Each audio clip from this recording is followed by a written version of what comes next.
You know, there's nothing quite like a fall morning in Northeast Louisiana in the woods. We're sharing our resources and the gospel of Jesus Christ, and we're taking kids that don't have the opportunity to hunt the way we do and our children do. We're blessing them with the opportunity to hunt very nice places, and then guiding them to doing the legwork for them essentially. Pray for it to come out.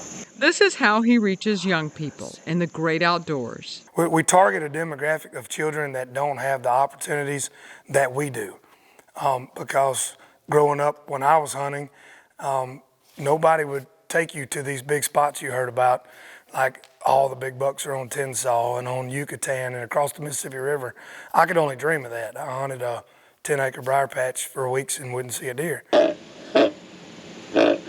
One of the volunteer hunting guides was Mason Lyles. He and Elijah headed out to Tensas Parish from Winsboro, not just to bag a buck, but to talk about Jesus. Because Lyles says even if these kids go to church, they may not always hear the message. Sometimes it's tough when you're young and you're sitting in the church pew and having to listen to the same stuff over and over. But this is what we made this weekend are memories that are going to last a lifetime. These kids will never forget this. This is something that will impact them the rest of their life. And even if they didn't get much from it that day, they'll be able to talk back and say, hey, I was on the hunt for the gospel. And it's just going to create conversations along the road. So. Dozens of volunteer guides joined in from all over Northeast Louisiana. For Joe Price and his hunting partner, it wasn't their day to get that deer.